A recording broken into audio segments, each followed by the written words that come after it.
जिन लोगों का IQ level ज़्यादा होता है तो वो हर टाइम अपने दिमाग में कोई ना कोई समस्या हल कर रहे होते हैं, इसीलिए वो सामाजिक भी नहीं हो पाते और इसी वजह से ऐसे लोगों के दोस्त भी बहुत ही कम होते। और स्मार्ट लोग अपने आप को हमेशा कम समझते हैं, जबकि कम समझदार लोग अपने आप को बुद्धिमान समझते हैं। और साइकोलॉजी कहती है कि गाना गाने से डिप्रेशन और घबराहट कम महसूस होती है और एक पल एक दिन को बदल सकता है और एक दिन एक जीवन को बदल सकता है और एक जीवन इस दुनिया को बदल सकता है। इसीलिए अपने आप को कभी कमजोर ना समझे। और अगर आप सच में अपनी लाइफ में कुछ करना चाहते तो ये 5 चीजें आज ही छोड़ दो। नंबर 1, हर टाइम दूसरों के बारे में बुरा सोचने की आदत आपको एक नकारात्मक इंसान बना देगी। नंबर 2, बहुत ज्यादा गुस्सा करने की आदत आपका आत्मसम्मान छीन सकती है। नंबर 3, अगर आप हर काम में टाल मटोल करते हैं तो टाल मटोल करने की आदत आपके ऊपर बहुत प्रेशर बना देगी। नंबर 4, हर टाइम सीरियस रहने की आदत आपको डिप्रेशन में डाल सकती है। इसीलिए अपनी लाइफ को एंजॉय करते हुए अपने तरीके से जियो, ना कि लोगों के हिसाब से। नंबर 5, हर टाइम अवेलेबल रहने की आदत आपकी इज्जत को कम कर देगी। और दोस्तों, क्या आप जानते हैं कि जब भी कोई पर्सन पूरे कॉन्फिडेंस और सच्चाई के साथ बात करता है तब वो ज्यादा अट्रैक्टिव भी लगने लगता है। और अगर आपकी दोस्ती 7 साल से ज्यादा की है तो इसके जीवन भर चलने की संभावना बहुत ज्यादा है। और सुबह सूर्य की रोशनी में ज्यादा टाइम बिताने वालों को स्ट्रेस और डिप्रेशन कम होता है। और जब भी आप किसी चाहने वाले को याद करते हैं तो आपका मन अचानक से उदास होने लगता।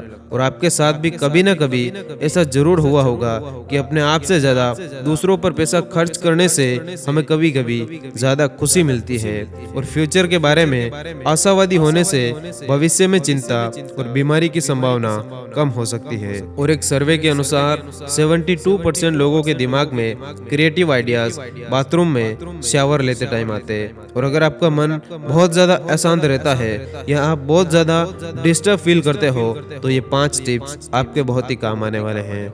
नंबर 1, सबसे पहले तो लोगों को माफ करने की आदत डालो ताकि आपके दिमाग में किसी के प्रति नफरत पैदा ना हो सके। नंबर 2, अगर किसी सिचुएशन को या माहौल को आप बदल नहीं सकते तो अपने आप को या अपने दिमाग को उस माहौल के हिसाब से ढालने की ट्राई करो। नंबर 3, किसी के काम में तब तक दखल अंदाजी मत करो जब तक कि आपसे कहा न जाए, इससे आपका दिमाग फालतू की चीजों से ध्यान हटाने लगेगा। नंबर 4, अगर लोगों की कोई आदत या किसी चीज को देखने पर आप खुश हो तो उस चीज या उस इंसान की तारीफ करना सीखो। नंबर 5, दिमाग को हमेशा अच्छे काम और अच्छे विचारों के साथ बिजी रखो क्योंकि खाली दिमाग शैतान का घर होता है। और आपको ये जानकर हैरानी होगी कि किसी जोक पर हंसने के लिए हमारे दिमाग को 5 अलग अलग हिस्सों में काम करना पड़ता है। और अगर आप अपने पसंदीदा गाने को अपना अलार्म बना लेते हो तो आप उसे कुछ ही टाइम के बाद नापसंद करने लगेंगे। और ह्यूमन साइकोलॉजी के अनुसार किसी के साथ ज्यादा देर तक बात करने से उसके साथ प्यार में पड़ने की संभावना भी बढ़ जाती है। और हमारे फैशन और हमारे पहने हुए कपड़ों का सीधा कनेक्शन हमारे माइंड से होता है। इसीलिए तो जब हम अच्छे कपड़े पहनते हैं तो हमारा कॉन्फिडेंस लेवल अपने आप बढ़ जाता। और एक रिसर्च के अनुसार महिलाएं औसतन 47 घंटे और 15 मिनट से ज्यादा किसी भी सीक्रेट बात को अपने मन में नहीं रख पाती। और अगर आप दूसरों से अपने लक्ष्य के बारे में बात करते हैं या उन्हें बताते हैं तो आपके सफल होने की संभावना कम हो जाती है क्योंकि इससे आप अपना मोटिवेशन लूज कर देते या आपका मोटिवेशन कम होने लगता। और जब एक लड़की रोती है तो वो केवल एक बात पर नहीं रोती, वो बहुत लंबे टाइम से अपने दिल में छुपाए गुस्से और भावनाओं की वजह से ज्यादा रोती है। और जिन लोगों को बहुत तेजी से गुस्सा आता है तो वो उस टाइम गहरे तनाव में चले जाते और उस वक्त उन्हें तुरंत प्यार और अपनेपन की जरूरत होती है। और जब कोई इंसान किसी चर्चा या बातचीत को छोड़कर जाना चाहता तो वो बार बार अपने पैरों को आगे पीछे हिलाता है या अपनी टांगों को इधर उधर जरूर करता है। और लेट नाइट को बात करने पर ज्यादातर लोग सच बोलते हैं क्योंकि थकान होने के कारण दिमाग ज्यादा सोच नहीं पाता और इसीलिए ईमानदारी से जवाब देता। और जैसे लोगों को सत्ता या पावर मिलती है तो वो दूसरे लोगों को नजरअंदाज करने लगते, क्योंकि अक्सर ताकत किसी भी इंसान को दूसरों की परवाह ना करना सिखा देती। और पैसा किसी भी इंसान को एक लिमिटेड टाइम तक ही खुशी दे सकता है। कई सर्वे ये बताते हैं कि जब हमारी उम्र एक निश्चित लेवल तक बढ़ जाती तब तक ही हम खुशी महसूस करते। उस लेवल के बाद पैसा हमारे लिए ज्यादा मायने नहीं रखता। और एक रिसर्च के अनुसार जब हम संपत्ति खरीदने के बजाय लाइफ के एक्सपीरियंसेस, फॉर एग्जांपल ट्रेवल करना, सिनेमा में मूवीज देखना या फिर स्पोर्ट्स देखना, इन पर पैसा खर्च करते हैं तो हम ज्यादा संतुष्ट होते हैं। और अनुभव पर पैसा खर्च करने से हम ज्यादा मिलनसार और टेंशन फ्री भी महसूस करते। और ऐसा आपके साथ भी कभी ना कभी जरूर हुआ होगा कि जब हम अपने आप को काम में बिजी रखते हैं तो हम अपने आप ही यानी खुद ही खुश होने लगते। इसका रीजन है कि जब हम बिजी होते हैं तो हमारा माइंड हमें अपनी लाइफ में नकारात्मक चीजों के बारे में सोचने से रोकता है।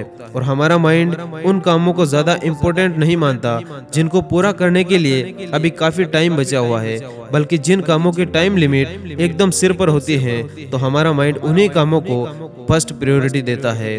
और किसी के गले लगने पर हम तनाव मुक्त और तरोताजा महसूस करते हैं। साइकोलॉजी के अनुसार किसी इंसान के 20 सेकंड से ज्यादा देर तक गले लगने पर हम उस पर ज्यादा भरोसा करने लगते हैं। और मतलबी और धोखेबाज लोगों को पहचानने के 5 सबसे आसान तरीके। नंबर 1, मतलबी इंसान की सबसे अच्छी पहचान ये है कि वो बहुत मीठी मीठी बातें बोलता। अब आप सोचेंगे कि हर मीठा बोलने वाला मतलबी थोड़ी ना होता, तो आप भी ठीक है। दरअसल जब तक मतलबी इंसान का मतलब ना निकल जाए तब तक वो आपका साथ नहीं छोड़ेगा। भले ही आप उसको कुछ अनचाहा भी बोल दो, फिर भी वो उन अनचाही बातों पर भी हंसता रहेगा। नंबर 2, ऐसे लोगों में बहुत जल्दबाजी होती है। अपना उल्लू किसी भी तरह से वो सीधा कर लेते। नंबर 3, जब तक उसका काम ना हो जाए वो आपकी हाँ में हाँ मिलाता रहेगा, भले ही आप कुछ गलत ही क्यों ना बोल रहे हो। नंबर 4, हर बात के लिए या हर काम में आपको जल्दी से जल्दी काम को कंप्लीट करने के लिए आपके ऊपर दबाव डालेगा। नंबर 5, उसका काम हो जाने के बाद वो उस बात पर भी नाराजगी दिखा सकता है जिसमें नाराजगी वाली कोई बात ही ना हो। और हमारा माइंड हमेशा समस्याओं को खोजने की ट्राई करता है, क्योंकि ये उन्हें हल करने के लिए ही डिजाइन किया गया। यही मेन रीजन है कि हमें बार बार समस्याओं का सामना करना पड़ता। और ज्यादातर पुरुष महिलाओं की तुलना में ज्यादा मजाकिया नहीं होते, लेकिन ये बात भी सच है कि पुरुष जोक्स बनाने में एक्सपर्ट होते हैं और वो इस बात की परवाह भी नहीं करते कि किसी को जोक्स पसंद आएंगे या नहीं। और जब लोग आपसे ये कहते हैं कि आप बदल चुके हो तो उनका मतलब होता है कि आप अब उनकी जरूरत के काम नहीं करते, बाकी आपके अंदर कुछ और नहीं बदला। और शरीर की हर कोशिकाओं पर हमारे विचारों का प्रभाव पड़ता है। इसीलिए अगर विचारों में नकारात्मकता ज्यादा है तो रोग प्रतिरोधक क्षमता घटने लगती है, जिससे कि आप बहुत ज्यादा बीमार जैसा महसूस करने लगेंगे। और डिप्रेशन में जाना ओवर थिंकिंग का ही नतीजा है, क्योंकि उस टाइम हमारा माइंड उन प्रॉब्लम्स को क्रिएट करने लगता है जो कि असल में होती ही नहीं। और आपको ये जानकर हैरानी होगी कि हमारा दिमाग जितना दिन में चलता है उससे भी तेज वो रात में, और वो भी सोते टाइम चलता है। इसीलिए हमारे माइंड को शरीर के बाकी हिस्सों की तुलना में ज्यादा एनर्जी चाहिए। और मनोवैज्ञानिकों के अनुसार जिन लोगों को अपनी मातृभाषा के अलावा कोई अन्य भाषा भी आती हो तो ऐसे लोग ज्यादा बेहतर तरीके से डिसीजन लेने में सक्षम होते हैं। और हमारे माइंड में 60,000 विचार प्रतिदिन चलते हैं और इन सभी विचारों में से 80% विचार नकारात्मक ही होते। फिर चाहे हम अपने करियर के बारे में नकारात्मक सोच रहे हो या फिर अपने परिवार के बारे में या कुछ भी हो सकता है। और जो लोग डिप्रेशन से ग्रसित होते हैं वो बहुत से रंगों को समझ नहीं पाते और ना ही उनके बीच अंतर पता कर पाते, और ऐसे लोगों की रंगों के प्रति संवेदनशीलता भी समाप्त हो जाती है। इसीलिए लाइफ में किसी भी चीज को इतना सीरियस मत लिया करो कि आप डिप्रेशन में चले जाओ। और दुर्भाग्य से लोगों को आपके प्यार को अस्वीकार करने का अधिकार है, चाहे आपके इरादे कितने भी अच्छे क्यों ना हो, क्योंकि आप वो इंसान नहीं हैं जिनको वो पसंद करते, जिनसे वो प्यार करते। और ये बात ठीक भी है, क्योंकि आप किसी से जबरदस्ती प्यार नहीं कर सकते। धन्यवाद। जय हिंद।